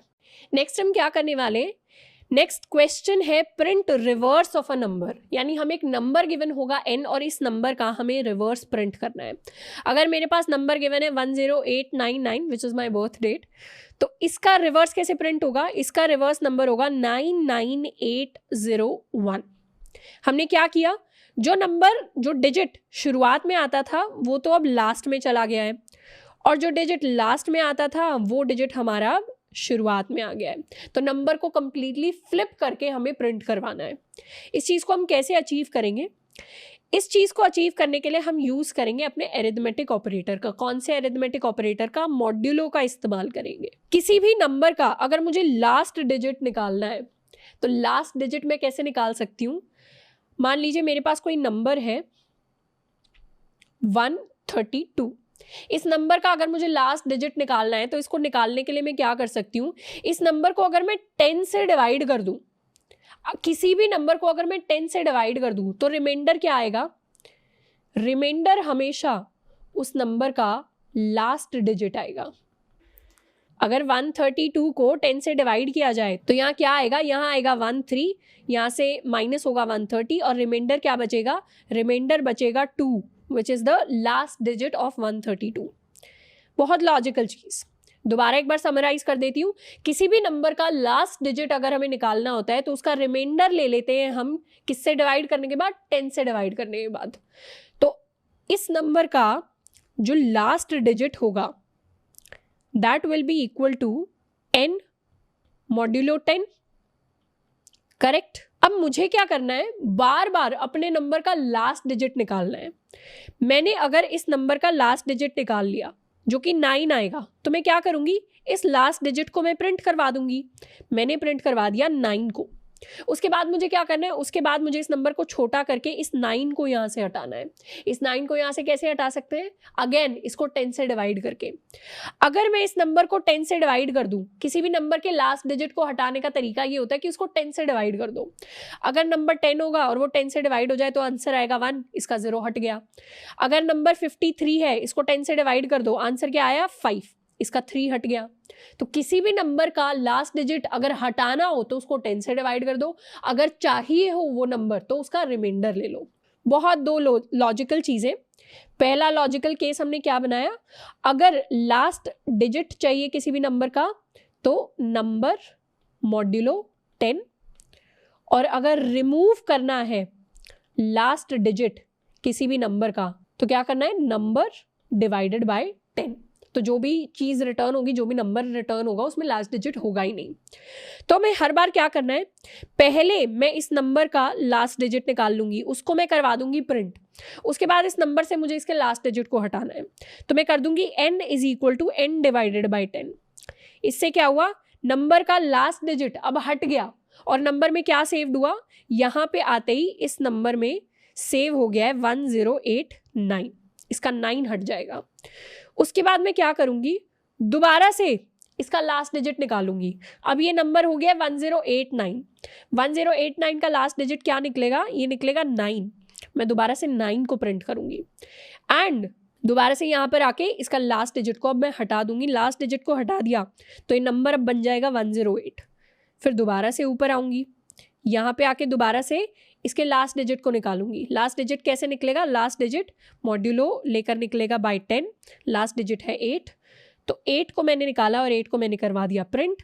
उसके बाद दोबारा से उस नंबर को छोटा करना है तो वो नंबर हो जाएगा 10।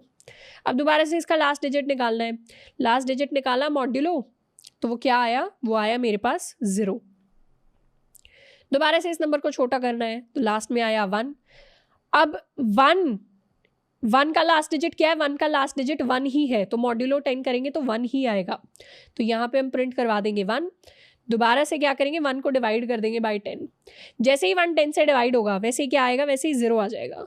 मतलब एनी नंबर लेस देन 10 जब वो 10 से डिवाइड होगा तो उसका क्वोशंट क्या आएगा, उसका क्वोशंट आएगा 0, मतलब वो नंबर डिवाइड हो ही नहीं सकता। तो जैसे ही 0 आ जाएगा वैसे ही हम रुक जाएंगे और हमारे पास फाइनल आंसर क्या आएगा, फाइनल आंसर आएगा 9980 एंड 1। और आप नोटिस करेंगे कि ये जो फाइनल आउटपुट प्रिंट हुआ है, it is the exact reverse of the number that we started with. तो हम क्या कर सकते हैं, हम एक वाइल लूप लगा सकते हैं, वाइल लूप जिसके अंदर कंडीशन ये होगी कि जब तक हमारा नंबर ग्रेटर देन 0 नहीं होता, जब तक ग्रेटर देन 0 नहीं होता हम उसका लास्ट डिजिट निकालते जाएंगे और उस नंबर को छोटा करते जाएंगे। फिर दोबारा लास्ट डिजिट निकालेंगे, दोबारा छोटा करेंगे, दोबारा लास्ट डिजिट निकालेंगे, दोबारा छोटा करेंगे। तो इतना लूप लगाकर हम पूरे नंबर का रिवर्स प्रिंट करवा सकते हैं। इसके लॉजिक को समझते हैं, इसको कोड करके देखते हैं। हमने क्या किया, एक नंबर डिफाइन किया n इज इक्वल टू 10899। अब हम क्या करेंगे, इंटीजर काउंटर बना लेते हैं, या इनफैक्ट हमारा काउंटर क्या है, हमारी वाइल की कंडीशन क्या है कि जब तक हमारा जो नंबर है वो ग्रेटर देन 0 रहे। जब तक हमारा नंबर ग्रेटर देन 0 है तब तक मतलब उस नंबर के अंदर कुछ ना कुछ डिजिट एग्जिस्ट करता है जिस डिजिट को हमें प्रिंट कराना है। तो पहले लास्ट डिजिट निकाल लेंगे, लास्ट डिजिट होगा n मॉड्यूलो 10। क्या करेंगे, इस लास्ट डिजिट को करवा देंगे प्रिंट, स्पेस के साथ इसको प्रिंट करवाते हैं। उसके बाद क्या करेंगे, इस नंबर को छोटा कर देंगे। छोटा करने के लिए n is equal to n divided by 10, या इसको हम n डिवाइडेड इक्वल टू 10 भी लिख सकते हैं शॉर्ट करके। तो हर बार क्या हो रहा है, हर बार n छोटा हो रहा है, इसीलिए ये कंडीशन जो है हमेशा ट्रू नहीं होगी। n एक पॉइंट आएगा जब छोटा होते होते होते होते होते होते 0 बन जाएगा। लास्ट में हम क्या करेंगे, लास्ट में प्रिंट करवा देते हैं नेक्स्ट लाइन, इसको कर लेते हैं सेव एंड रन। तो इस डिजिट का ऑपोजिट प्रिंट हो गया विच इज 99801। इनफैक्ट यहाँ स्पेस की जरूरत है ही नहीं, तो इस नंबर का कंप्लीटली रिवर्स प्रिंट हो गया। इनफैक्ट यहाँ मैं कोई दूसरा नंबर दूँ 2 3 4 5 6 7, तो इसका भी रिवर्स प्रिंट हो जाएगा विच इज 765432। तो इस तरीके से हम किसी भी नंबर का रिवर्स प्रिंट करवा सकते हैं। नेक्स्ट हमारा सवाल है रिवर्स द गिवन नंबर। अभी तक हमने क्या किया था, रिवर्स को हमने प्रिंट करवाया था। इस बार हमें रिवर्स को प्रिंट नहीं करवाना, इस बार हमें ओरिजिनल नंबर को ही रिवर्स कर देना है, ओरिजिनल नंबर में ही चेंज कर देना है। कैसे करेंगे, हम एक नया नंबर बनाएंगे, एक दूसरा नंबर बना लेते हैं जिसको नाम देंगे रिवर्स।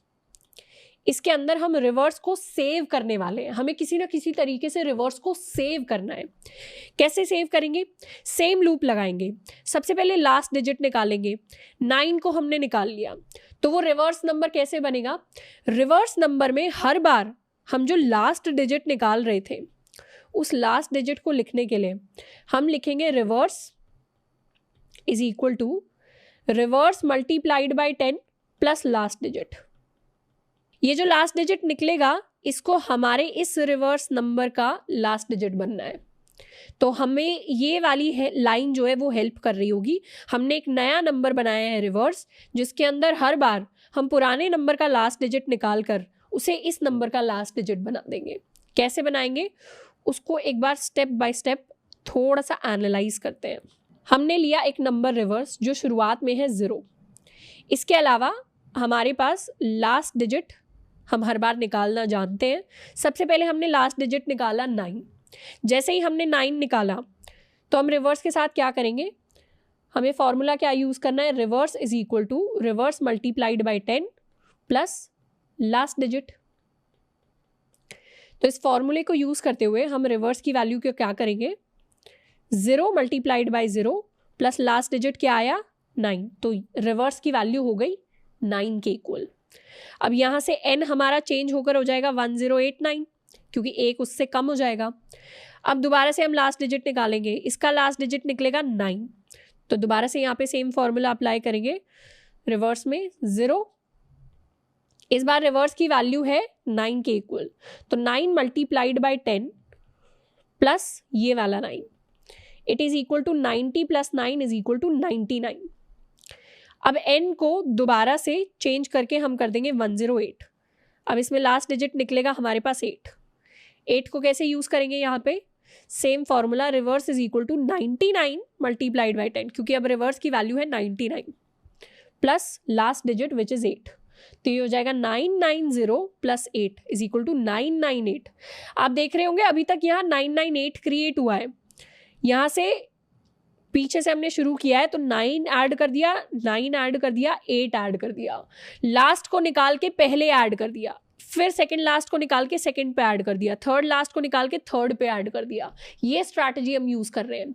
एक नंबर का लास्ट डिजिट निकाल के हम दूसरे नंबर का उसको फर्स्ट डिजिट बना रहे हैं, फिर उसका सेकंड लास्ट डिजिट निकाल के उसको दूसरे नंबर का सेकंड डिजिट बना रहे हैं। ये स्ट्रैटेजी हम यूज कर रहे हैं। दोबारा से n को क्या कर देंगे, छोटा कर देंगे, तो ये 10 हो जाएगा। इसका आप क्या करेंगे, इसका निकालेंगे हम लास्ट डिजिट। लास्ट डिजिट निकालते ही यहाँ पे रिवर्स को कर देंगे 998 मल्टीप्लाइड बाय 10 प्लस ये जो 0 था, दिस विल बिकम 9980। तो ये क्या हो गया, 9980 तक हमने नंबर को ऐड कर लिया। अब ये और छोटा होके सिर्फ 1 रह जाएगा। 1 का लास्ट डिजिट क्या है 1, तो उसको भी यहाँ पे ऐड कर देंगे। Reverse is equal to 9980 multiplied by 10 plus 1। तो ये हो जाएगा 99800 प्लस 1 इज इक्वल टू 99801। ये जो फाइनल आंसर निकल कर आएगा 99801, it is the complete opposite of 10899। तो इस तरीके से हमने एक नया नंबर बना लिया रिवर्स के नाम से, जिसके अंदर हमने रिवर्स नंबर को स्टोर भी कर लिया। ये बेसिकली हम यूनिट प्लेसेस के साथ खेल रहे हैं। जो नंबर, जो डिजिट यहाँ पर वंस प्लेस पे आता था, वो अब यहाँ पर आखिरी प्लेस पे आ रहा है। जो यहाँ पर आखिरी प्लेस पे आता था वो अब यहाँ पे वंस प्लेस पे आ रहा है। जो अब नंबर टेंस प्लेस पे आता था वो अब यहाँ पे सेकंड लास्ट में आ रहा है। जो नंबर यहाँ पे हंड्रेड्स प्लेस पे आता था वो अब थर्ड लास्ट प्लेस पे आ रहा है। तो इस तरीके से हम प्लेसेस को रिवर्स कर रहे हैं। कैसे रिवर्स कर रहे हैं, हर बार जब हम एग्जिस्टिंग नंबर को मल्टीप्लाई बाय 10 कर देते हैं तो हम प्लेसेस को शिफ्ट कर देते हैं बाय 1। अब इसी सेम चीज़ के लिए एक कोड लिख लेते हैं। कोड में हमें क्या करना है, कोड को भी हम हल्का सा समझ लेते हैं। कोड में हमें क्या करना है, कोड में हम सबसे पहले तो एक नंबर बनाएंगे जिसके अंदर हम स्टोर करवाने वाले हैं अपने रिवर्स नंबर को, REV यानी रिवर्स। 0 से इसकी शुरुआत करेंगे। तो हम वाइल लूप अपना तभी तक चलाएंगे जब तक हमारे n की वैल्यू ग्रेटर देन 0 रहती है, तब तक हमारा लूप चलेगा। तब तक हम लूप के अंदर क्या करवाएंगे, हर बार हम लास्ट डिजिट को निकाल लेंगे और फिर रिवर्स में ये वाला फॉर्मूला लगाएंगे, reverse multiplied by 10 plus last digit को रिवर्स के अंदर सेव करवा देंगे। उसके बाद हम क्या करेंगे, n को कर देंगे अपडेट एंड फाइनली हम प्रिंट करवा देंगे अपने रिवर्स को। या फिर हम number is equal to reverse भी कर सकते हैं उसको सेव करवाने के लिए। तो ये वाइल लूप लगेगा जिसमें n ग्रेटर देन 0 की कंडीशन होगी, लास्ट डिजिट पहले की तरह निकालेंगे, अपना नए वाला हम फॉर्मूला निकालेंगे उस नंबर को सेव करवाने के लिए, n को कर देंगे अपडेट एंड लास्ट में रिवर्स नंबर को कर देंगे हम प्रिंट। अपने कोड में सबसे पहले हम क्या करने वाले हैं, n को हम लिख लेते हैं 10899, हमने अपना नंबर लिख लिया। पहले की स्ट्रैटेजी क्या थी, पहले की स्ट्रैटेजी ये थी कि हमारा जो n है जब तक वो ग्रेटर देन 0 रहता है तब तक हमें क्या करना है, तब तक हम लास्ट डिजिट कैलकुलेट कर लें। वो कैसे कैलकुलेट होगा, n मॉड्यूलो 10 से, और हम n को कर दें अपडेट। इस बार हमें साथ के साथ एक रिवर्स नंबर कैलकुलेट करना है, रिवर्स इज इक्वल टू 0 से शुरुआत करेंगे। हर बार क्या होगा, रिवर्स में reverse multiplied by 10 plus last digit उसमें हो जाएगा ऐड, और लास्ट में आके क्या करेंगे, लास्ट में प्रिंट करवा देंगे हम रिवर्स को। इसको कर लेते हैं सेव एंड रन। तो हमारे पास नंबर का रिवर्स प्रिंट हो गया which is 9980 and 1। Third type का लूप जिसकी हम बात करेंगे वो है हमारा डू वाइल लूप। अब डू वाइल लूप बहुत सिमिलर होता है वाइल लूप के, इसमें बस एक छोटा सा चेंज आ जाता है कि सबसे पहले हम काम को करते हैं यानी डू सम वर्क, उसके बाद कंडीशन चेक करते हैं। वाइल लूप के अंदर पहले कंडीशन चेक होती है उसके बाद काम होता है, डू के अंदर पहले काम होता है फिर कंडीशन को हम चेक करते हैं। तो अगर मुझे डू वाइल लूप से अपने हेलो वर्ल्ड को 10 बार अगर प्रिंट करवाना होगा तो उसको प्रिंट करवाने का क्या सिंटैक्स रहेगा, सबसे पहले हम वाइल लूप की तरह यहां पर भी एक काउंटर डिफाइन करेंगे, काउंटर इज इक्वल टू 1। अब हम क्या करेंगे, डू यानी डू लिखकर हम जो भी हमें काम करवाना है उसके बारे में लिखेंगे। हमें प्रिंट करवाना है हेलो वर्ल्ड को, तो हेलो वर्ल्ड को हम प्रिंट करवाएंगे और अपने काउंटर को कर देंगे प्लस प्लस। और जैसे ही हमने काउंटर को प्लस प्लस किया अब हमें कंडीशन को चेक करना है। कंडीशन को कैसे चेक करेंगे, इस क्लोजिंग ब्रेस के बाद हम लिखेंगे वाइल और यहाँ पे कंडीशन को चेक करेंगे। कंडीशन क्या रहनी चाहिए, जब तक हमारे काउंटर की value less than equal to 10 नहीं रहती। और जैसे हमने वाइल की कंडीशन लिख ली हमें यहाँ पे लगाना है statement terminator, this is important. इसको एक बार सेव करते हैं एंड रन करते हैं। रन करने के बाद हमारे पास क्या होगा, 10 बार हेलो वर्ल्ड हमारे पास प्रिंट होकर आ जाएगा। तो हमने क्या किया, काउंटर को इनिशियलाइज किया 1 के साथ और डू में हर बार हमने हेलो वर्ल्ड को प्रिंट करवाया, काउंटर को किया प्लस प्लस, और कंडीशन के अंदर कैसे चेक किया, वाइल ही लिखकर चेक किया, पर वाइल अब लास्ट में आ जाता है। डू यानी काम हम पहले करते हैं और कंडीशन हम बाद में चेक करते हैं डू वाइल लूप के अंदर।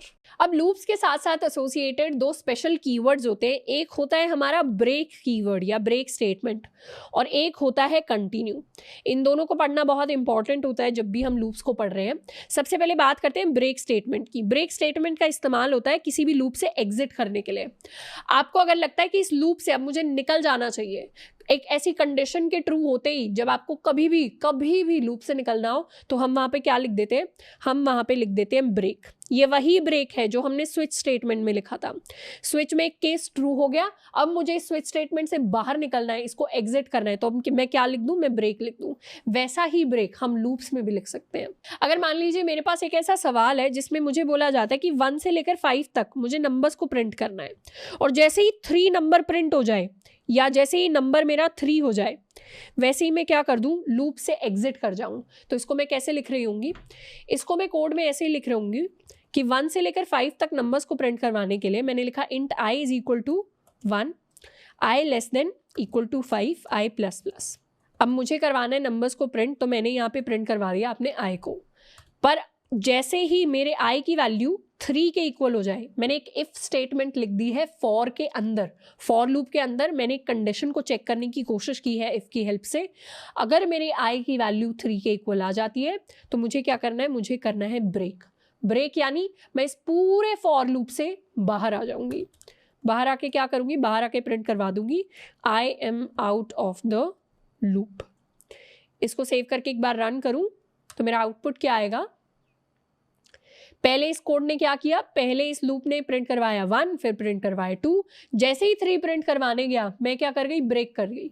ब्रेक करते ही मैंने प्रिंट करवा दिया I am out of the loop. अब ये जो सवाल है ये हमें ब्रेक को यूज करते हुए सॉल्व करना है। हमें keep entering numbers till user enters a multiple of 10। यानी यूजर क्या करेगा, डिफरेंट डिफरेंट नंबर्स को एंटर कराता रहेगा, हमें उसके नंबर्स को एंटर करते रहना, उसको वापस स्क्रीन पे प्रिंट करवा देंगे। लेकिन सिर्फ तब तक प्रिंट करवाएंगे जब तक यूजर 10 का मल्टीपल नहीं एंटर कर देता। मतलब यूजर ने 1 एंटर किया तो इसको हम प्रिंट करवा देंगे, यूजर ने 5 एंटर किया इसको हम प्रिंट करवा देंगे, यूजर ने 7 एंटर किया इसको हम प्रिंट करवा देंगे, यूजर ने दोबारा से 3 एंटर किया इसको भी हम प्रिंट करवा देंगे। पर जैसे ही यूजर ने 20 एंटर कर दिया इसको हम प्रिंट नहीं करवाएंगे और यहाँ पे हम प्रोग्राम को कर देंगे खत्म, यानी एग्जिट। तो इसके लिए एक बार कोड लिखते हैं। कोड में हम क्या करेंगे, सबसे पहले तो ऊपर अपनी एक स्कैनर हम क्लास बना लेंगे। Scanner SC is equal to new scanner system dot in. Scanner class का हमने ऑब्जेक्ट बना लिया। अब क्या करना है, हमें वाइल लूप लगाकर अपने नंबर्स को एंटर कराना है यूजर से। तो जब तक, इनफैक्ट यहां पर वाइल की जगह हम डू वाइल लूप यूज करेंगे। डू क्या काम करना है, हमें यूजर से एक नंबर एंटर करना है sc.next int की हेल्प से, और इसी नंबर को हम करवा देंगे प्रिंट n। और ये लूप कब तक चलेगा, ये लूप हमेशा के लिए चलता ही रहेगा जब तक यूजर हमारे 10 का मल्टीपल नहीं एंटर करता। अब जैसे यूजर ने 10 का मल्टीपल एंटर कर लिया उसके लिए कंडीशन लगा देते हैं, इफ n मॉड्यूलो 10, मल्टीपल कैसे चेक करेंगे, मॉड्यूलो 10 करके, if n modulo 10 is equal to 0, तो यहाँ पे हम कर जाएंगे ब्रेक। इसका थोड़ा सा फ्लो समझते हैं। पहले तो ऑब्जेक्ट ही बनाया स्कैनर का, अब डू लूप के अंदर, डू वाइल लूप के अंदर सबसे पहले नंबर को एंटर कराया है, उसके बाद चेक किया है क्या नंबर 10 का मल्टीपल है। अगर 10 का मल्टीपल है तो ब्रेक कर जाओ लूप से, और अगर नहीं है तो उस नंबर को हम करवा देंगे प्रिंट और ट्रू। इनफैक्ट यहां पे हम प्रिंट भी करवा लेते हैं, enter your number. Enter your number को हमने प्रिंट करवा लिया, इसको कर लेते हैं सेव एंड रन। तो अब लूप हमारा कैसे चलेगा, सबसे पहले प्रिंट हुआ है एंटर योर नंबर, तो अब जो भी नंबर हम एंटर करेंगे वो यहाँ n में जाएगा। हमने एंटर किया 4, तो 4 हमारे लिए प्रिंट हो गया। कैसे प्रिंट हुआ, उसने स्टेटमेंट को चेक किया, स्टेटमेंट ट्रू नहीं हुई तो उसने 4 को प्रिंट करवा दिया। अब वाइल लूप है तो चलता तो रहेगा ही, तो दोबारा इसने क्या किया, एंटर योर नंबर प्रिंट कर दिया। अब मैंने एंटर किया 9, तो दोबारा से इसने इस 9 को यहाँ पे प्रिंट करवा दिया। दोबारा से वापस आके पूछ रहा है एंटर योर नंबर, पर जैसे ही मैं 20 एंटर कर दूंगी या 10 एंटर कर दूंगी, 50 एंटर कर दूंगी, मैंने मान लीजिए 50 एंटर कर दिया which is a multiple of 10। अब क्या करेगा, यहाँ पर लूप खत्म हो गया क्योंकि ये कंडीशन ट्रू हो गई, तो उसने ब्रेक कर लिया। अब उसके बाद उसने नहीं पूछा एंटर योर नंबर, क्योंकि जैसे ही 10 का मल्टीपल एंटर किया हमारे लिए हमारा लूप खत्म हो गया। नेक्स्ट कीवर्ड जिसकी हम बात करेंगे ये है कंटिन्यू कीवर्ड। कंटिन्यू कीवर्ड को यूज करते हैं टू स्किप एन आइटरेशन। मतलब हमारा कोई भी लूप चल रहा है, उसमें अगर हमें कोई आइटरेशन स्किप करनी है, कोई बारी स्किप करनी है, उसके लिए हम यूज कर देते हैं कंटिन्यू कीवर्ड। जैसे इसका एग्जाम्पल क्या होगा कि अगर मुझे काम दिया गया है 1 से लेकर n तक या 1 से लेकर 5 तक नंबर्स को प्रिंट करवाने का, तो मैं चाहती हूं कि 3 जैसे ही आए वैसे ही 3 की बारी स्किप हो जाए। मतलब प्रिंट क्या हो, प्रिंट सिर्फ 1, 2 हो और 4 और 5 हो। जैसे ही 3 की बारी आए वो बारी स्किप हो जाए, तो उस बारी को स्किप करने के लिए जैसे ही मेरा आइटरेटर इज इक्वल टू 3 हो जाएगा वैसे ही मैं लिख दूंगी कंटिन्यू, कि कंटिन्यू करते जाओ, अभी की बारी स्किप करो और अगली आइटरेशन से कंटिन्यू हमें करना है। इसके लिए अगर मुझे कोड लिखना होगा तो मैं कैसे लिखूंगी, मैं ऊपर बनाऊंगी एक for loop, for int i equals 0, i less than equal to 5। यहाँ i को शुरुआत करते हैं 1 के साथ, 1 से लेकर 5 तक मेरा लूप चलेगा, हर बार मैं करूंगी i प्लस प्लस। जैसे ही i की वैल्यू 3 के इक्वल हो जाएगी वैसे ही मुझे क्या करना है, वैसे ही मुझे करना है कंटिन्यू। बाकी बारियों में मुझे क्या करना है, बाकी बारियों में मुझे प्रिंट करवाना है अपने i को। इसके लिए एक बार कोड लिखते हैं। कोड लिखा तो क्या हुआ, पहले मेरे पास प्रिंट हुआ 1, 2, जैसे ही 3 बना आए वैसे ही ये कर गया कंटिन्यू, मतलब सारी बारियां स्किप हो गई, सारी लाइन स्किप हो गई। फिर जब 4 बना तो 4 प्रिंट हो गया, 5 बना तो 5 प्रिंट हो गया। अब कंटिन्यू पर बेस एक और सवाल है, display all numbers entered by users except multiples of 10, मतलब यूजर जितने भी नंबर्स एंटर करेगा सारे के सारे मुझे डिस्प्ले कराने हैं, प्रिंट करवाने हैं, बस मल्टीपल्स ऑफ 10 प्रिंट नहीं करवाने। ऐसा नहीं है कि रोक देना है कोड, बस प्रिंट नहीं करवाने मल्टीपल्स ऑफ 10। यानी यूजर ने अगर एक प्रिंट किया, एंटर किया, तो मैं एक प्रिंट करवाऊंगी। यूजर ने अगर 5 एंटर किया तो मुझे 5 प्रिंट करवाना है। यूजर ने अगर 10 एंटर किया तो मुझे कुछ नहीं प्रिंट करवाना। यूज़र ने फिर दोबारा से 7 एंटर किया तो मैं 7 प्रिंट करवा दूंगी। यूज़र ने दोबारा 50 एंटर किया तो मुझे कुछ नहीं प्रिंट करवाना। यूज़र ने दोबारा 25 एंटर किया तो मैं 25 प्रिंट करवा दूंगी। तो आउटपुट में से 1, 5, 7 एंड 25 आएंगे। इसके लिए हम कोड लिखने वाले हैं एंड कोड को हम लिखेंगे using the continue keyword. Code को लिखने के लिए सबसे पहले हम स्कैनर ऑब्जेक्ट बनाएंगे। Scanner SC is equal to new scanner system dot in. Scanner का हमने ऑब्जेक्ट बना लिया। हमें क्या करना है, हम सेम डू वाइल लूप को लिखने वाले हैं। हमें क्या करना है, हमें नंबर एंटर करवाना है यूजर से और उसको हमें प्रिंट करवाना है। तो नंबर एंटर कराने के लिए int n is equal to SC dot next int. इससे पहले क्या करेंगे, प्रिंट करवा लेते हैं एंटर योर नंबर। जैसे ही मेरा नंबर इक्वल टू हो जाएगा या मॉड्यूलो 10 इक्वल टू हो जाएगा 0 के, मतलब मल्टीपल ऑफ 10 है, वैसे ही मुझे क्या करना है, अब की बारी स्किप करनी है, मतलब कंटिन्यू कराना है। बाकी केसेस में मुझे क्या कराना है, बाकी केसेस में अपने नंबर को मुझे कर देना है प्रिंट। नंबर वॉज n और फिर डू के बाद मुझे वाइल कंडीशन में क्या लिखना है, वाइल में मैं लिख दूंगी ट्रू, कि हमेशा चलता ही रहे ये लूप, इसको लूप को कभी रुकना नहीं है। आई नो ये थोड़ा सा लॉजिकली गलत लग रहा होगा, बट अभी हम कंटिन्यू जो ये कीवर्ड है इसका यूजेज सीख रहे हैं। ऐसे कोड यूजुअली रियल लाइफ में हम कभी देखते नहीं हैं। तो कोड की शुरुआत करते हैं। एंटर योर नंबर, मेरा नंबर है 5, तो योर नंबर वॉज 5, वापस से एको होके आ गया। दोबारा से एंटर योर नंबर, इस बार मैंने एंटर किया 9, तो योर नंबर वॉज 9। अब अगर मैंने 20 एंटर कर दिया तो दोबारा उसने मुझे बताया नहीं मेरा नंबर क्या है। मैं 50 एंटर कर दूं फिर भी नहीं बताएगा नंबर क्या है, पर मैं 4 एंटर कर दूं तो बताएगा नंबर क्या है। अगर मैं 25 एंटर कर दूं तो भी बताएगा नंबर क्या है, लेकिन अगर मैं 100 एंटर कर दूं तो नहीं बताएगा, because 100 is a multiple of 10। अब ये कोड कभी ख़त्म नहीं होगा, ये बार बार पूछता ही रहेगा, चाहे मैं कुछ भी एंटर करूँ। मतलब 1000, 1 लाख, 2000, तो चलता रहेगा कोड। इसको मुझे विंडो को बंद नहीं करना पड़ेगा। तो इस तरीके से हम यूज़ करते हैं अपने ब्रेक कीवर्ड का एंड अपने कंटिन्यू कीवर्ड का। नेक्स्ट सवाल जिसकी हम बात करने वाले हैं, इसका नाम है check if a number is prime और नॉट। प्राइम नंबर्स क्या होते हैं? प्राइम नंबर्स होते हैं नंबर्स जैसे 2, 3, 5, 7, 11। क्लासिकल मैथमेटिक डेफिनेशन ये है कि जो नंबर्स सिर्फ अपनी ही टेबल में आते हैं, अपने अलावा सिर्फ 1 की टेबल में आएंगे और अपनी टेबल में आएंगे, उसके अलावा किसी और टेबल के अंदर किसी और के मल्टीपल वो नहीं हो सकते। जैसे 3 जो है, 3 सिर्फ 3 की टेबल में आएगा और 1 की टेबल में आएगा। 5 सिर्फ 5 की टेबल में आएगा और 1 की टेबल में आएगा। 11 की बात करें तो 11 सिर्फ 11 की टेबल में आएगा और 1 की टेबल में आएगा। तो ऐसे जो नंबर्स होते हैं इनको हम प्राइम नंबर्स कहते हैं और बाकी नंबर्स को हम कंपोजिट नंबर कहते हैं। अब हमारा सवाल है कि हमें कोई भी नंबर n दिया होगा, ये n हमें कौन दे रहा होगा? ये n हमें दे रहा होगा यूज़र से हमने इनपुट ले लिया है एक नंबर n, और अब हमें चेक करना है कि क्या ये नंबर प्राइम है या ये नंबर प्राइम नहीं है। तो इसको चेक करने का प्रोसेस क्या रहता है, यहाँ पे हम सीखने वाले हैं प्राइम नंबर्स के बारे में एक इंपॉर्टेंट प्रॉपर्टी जो हमें पता होनी चाहिए अगर हम कोडिंग करते हैं।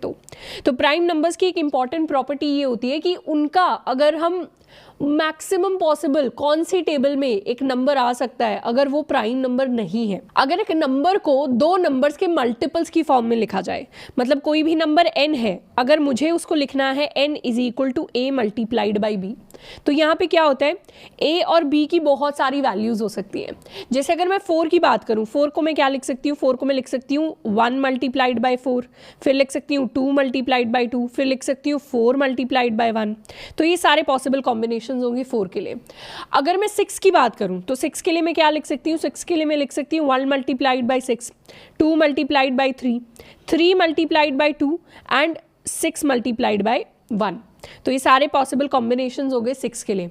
उसी तरीके से मैं 9 के लिए भी लिख सकती हूँ 1 multiplied by 9, 3 multiplied by 3 and 9 multiplied by 1।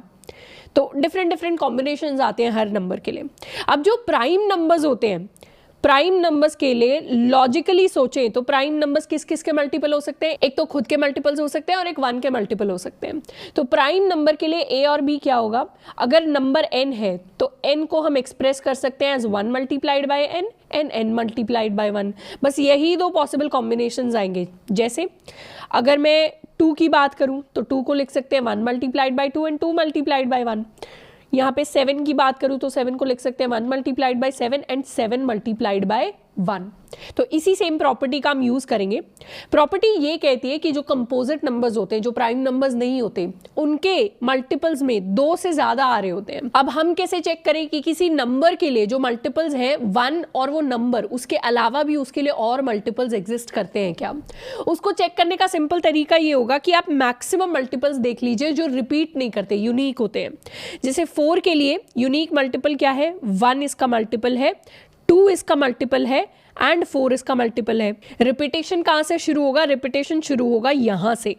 मतलब यहाँ तक अगर हमने 4 के सारे मल्टीपल निकाल लिए तो बाकी के तो हम निकाल ही लेंगे। 6 के लिए अगर यहाँ तक हमने सारे मल्टीपल निकाल दिए, यहाँ पे हम मुझे 1 भी मिल गया, 6 भी मिल गया, 2 भी मिल गया, 3 भी मिल गया, तो यहाँ वाले तो सारे निकल ही जाएंगे।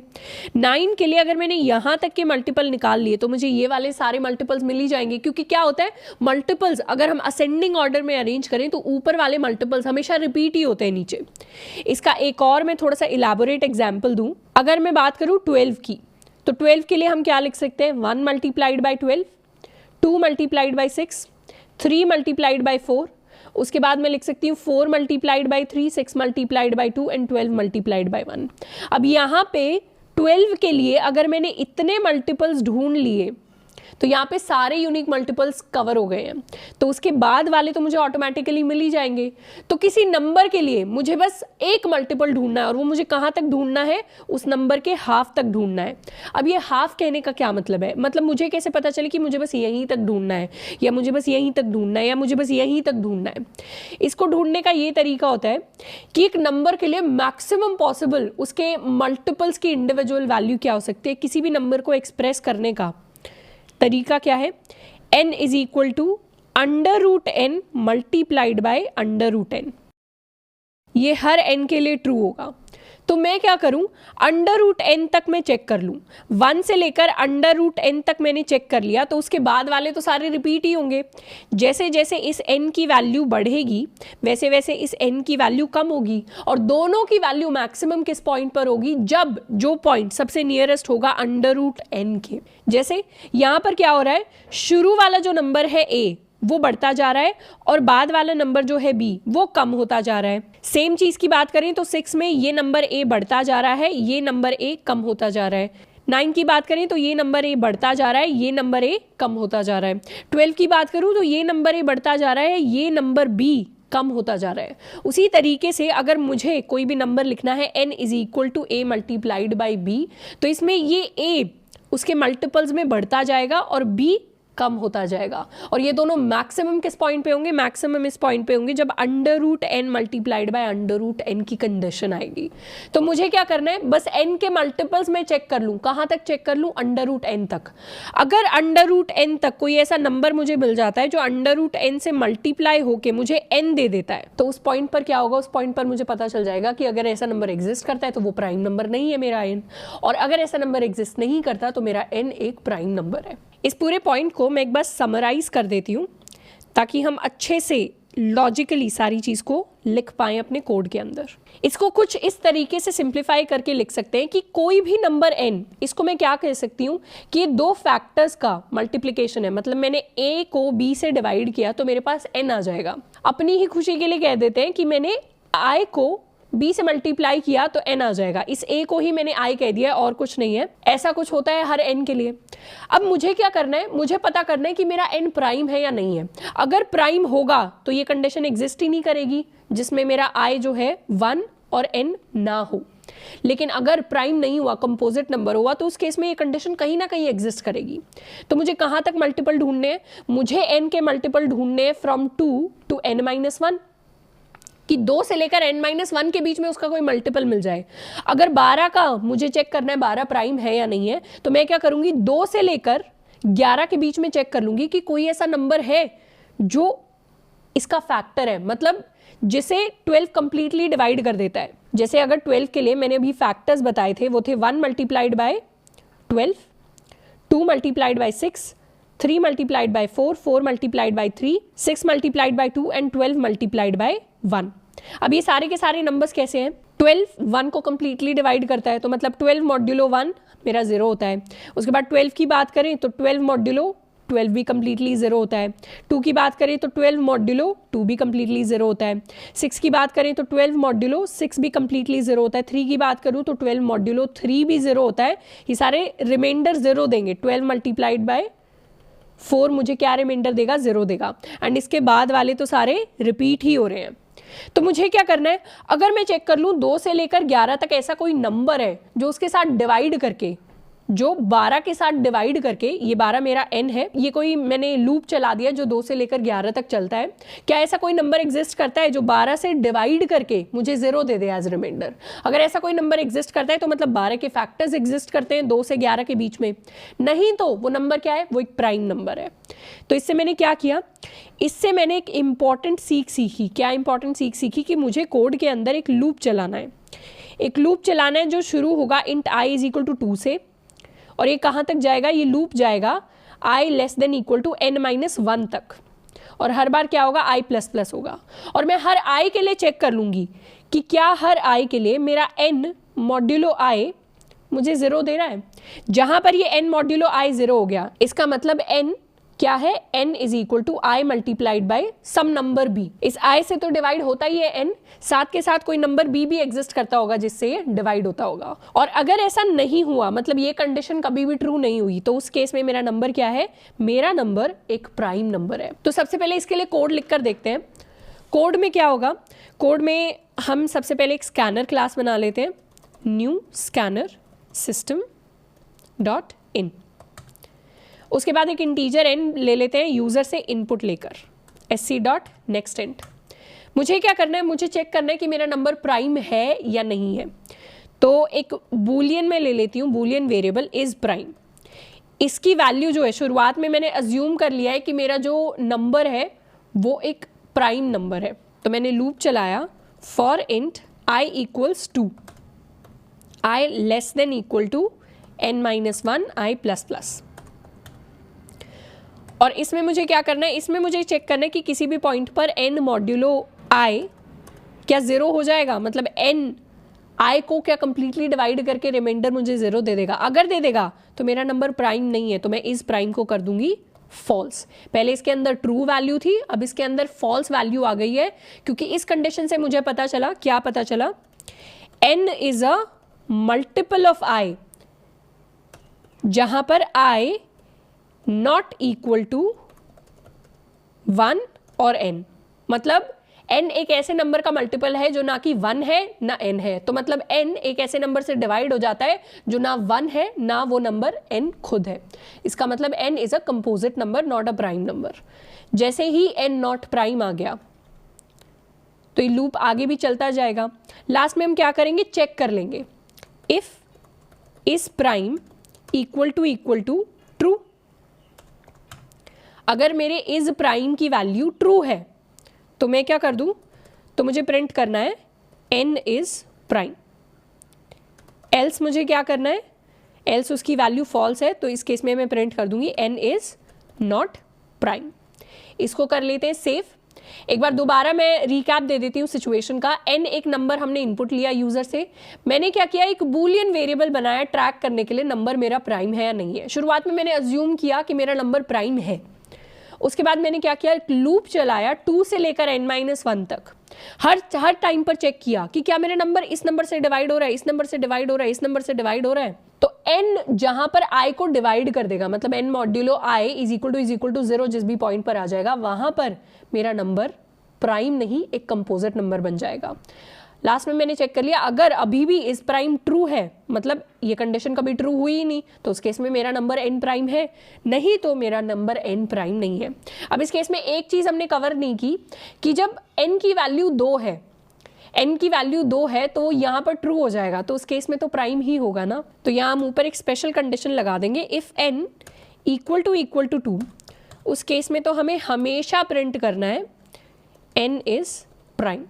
बाकी केसेस में हो सकता है ना हो, तो ये बाकी का जितना भी कोड है इस सारे कोड को हम एल्स के अंदर डाल देंगे। तो इतना बड़ा कोड भी आपको दिख रहा होगा कि एल्स के अंदर स्टोर हो सकता है। मतलब n के लिए हम ये लूप रन नहीं करेंगे क्योंकि n के लिए ये लूप गलत जवाब देगा, n इज इक्वल टू 2 के लिए ये लूप गलत जवाब देगा। इसको कर लेते हैं सेव एंड करते हैं एक बार रन। हम क्या नंबर एंटर करेंगे, नंबर एंटर करते हैं 2 से ही शुरुआत करते हैं, तो n is a prime number. उसके बाद एंटर करते हैं 3, 3 is also prime number. Enter करेंगे 4, 4 is not a prime number. इसके बाद मैं एंटर करूंगी 5, 5 is a prime number. 6, 6 is not a prime number. 7, 7 is a prime number. तो इस तरीके से किसी भी नंबर के लिए हम चेक कर सकते हैं कि वो नंबर प्राइम है या नहीं है। अब एक छोटा सा ऑप्टिमाइजेशन यहाँ पे, ये लूप जो है मैंने 2 से लेकर n-1 के लिए रन किया। तो एक तरीके से मैं कह सकती हूँ कि लूप कितनी बार चला होगा, ये लूप चला होगा करीबन n-2 टाइम्स। अगर 1 से लेकर n-1 तक चलता तो n-1 टाइम्स चलता, पर मैंने 1 को कंसिडर ही नहीं किया, तो लूप हमेशा n-2 टाइम्स चलेगा। n-2 टाइम्स हम सेम कंडीशन को, आई की कंडीशन को चेक करेंगे, अपडेट करेंगे। लेकिन मैं इस लूप को और थोड़ा सा ऑप्टिमाइज बना सकती हूँ। कैसे ऑप्टिमाइज बना सकते हैं, उसके लिए एक कंडीशन हमने ऑलरेडी डिस्कस कर ली।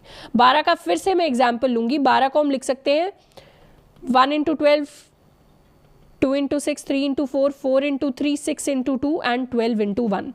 अब 12 के लिए मुझे पता है कि मेरे जो फैक्टर्स हैं वो यूनिक फैक्टर्स यहीं तक आते हैं, बाकी सारे फैक्टर्स क्या करते हैं, बाकी सारे फैक्टर्स रिपीट करते हैं। यही सेम चीज़ पॉसिबल है हर किसी के लिए। जैसे अगर मैं 10 का भी एग्जाम्पल लूँ तो 10 को मैं क्या कह सकती हूँ, 1 into 10, 2 into 5, 5 into 2 and 10 into 1। तो इस केस में क्या होगा, मेरे फैक्टर्स यहाँ तक तो यूनिक है और उसके बाद क्या करते हैं, रिपीट।